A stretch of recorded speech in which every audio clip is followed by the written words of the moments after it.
जी माहिती आम्ही घेतो की या ठिकाणी प्रचंड प्रमाणात राजकीय दबाव सातत्याने सगळ्या अधिकाऱ्यावर आहे. इथे सत्ताधारी पक्षाचे काही लोक आहेत, माजी खासदार आहेत, आमदार आहेत. अभिजित निंबाळकर नावाची व्यक्ती या ठिकाणी सगळ्या शासकीय कारभारामध्ये सातत्याने हस्तक्षेप करत असते. संपदा मुंडे या वैद्यकीय अधिकारी असलेल्या आपल्या एका भगिनीनं स्वतःचं जीवन संपवून घेतलेलं आहे आणि यावेळेस तिने केलेले आरोप, स्वतःच्या हातावर सुसाईड नोट लिहिलेली आहे, पोलिसावर आरोप आहे, राजकीय दबावाविषयी सुद्धा तिने बोललेलं आहे. मला असं वाटतं सातत्यानं या सगळ्या भागात चौकशी केली असता एक लक्षात असतं की राजकीय दबाव, पोलिसांचा दबाव या वैद्यकीय अधिकाऱ्यावर होतं. या वैद्यकीय अधिकाऱ्यांकडे वेगवेगळे पोस्टमार्टम वेगवेगळ्या पद्धतीनं. आता isakal.com आहे देशातील नंबर 1 ची मराठी न्यूज वेबसाईट. प्रत्येक अपडेटसाठी isakal.com ला नक्की भेट द्या. सर्टिफिकेट फिटनेस वगैरे देणं असं काम होतं आणि या सगळ्या याच्यामध्ये बऱ्याच वेळेस राजकीय लोक, पोलीस अधिकारी लोक पोस्टमार्टम रिपोर्टमध्ये काहीतरी बदल करावा, काहीतरी राजकीय हेतून, काहीतरी कोणाला तरी वाचवण्यासाठी किंवा कोणाला अडकवण्यासाठी अशा पद्धतीनं दबाव या वैद्यकीय अधिकाऱ्यावर आणत होते.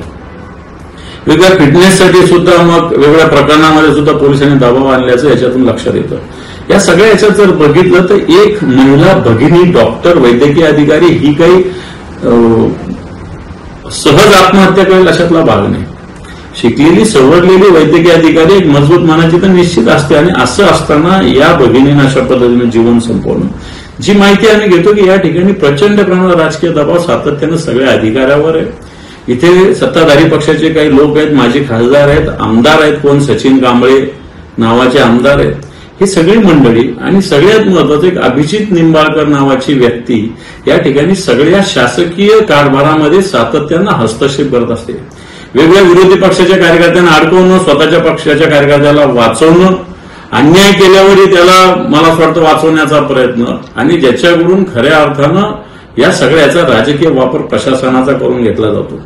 आणि म्हणून या सगळ्या प्रकरणामध्ये मागच्या काळामध्ये एक महाडिक नावाचे पीआय या ठिकाणी होते. या महाडिकांकडे सुद्धा या भगिनीनं तक्रार केलेली होती जुलै महिन्यामध्ये.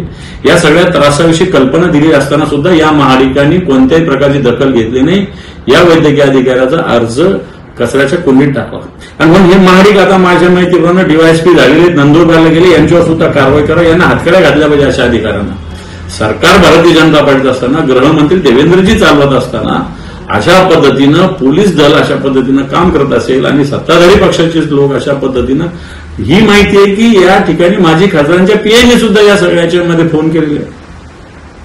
आणि म्हणून हा जो जीव गेलेला आहे हा या व्यवस्थेने घेतलेला जीव आहे, प्रशासकीय व्यवस्थेने घेतलेला जीव आहे, पोलिसांनी घेतलेला जीव आहे आणि सत्ताधारी पक्षाच्या बरबटलेल्या राजकारणी घेतलेला जीव आहे.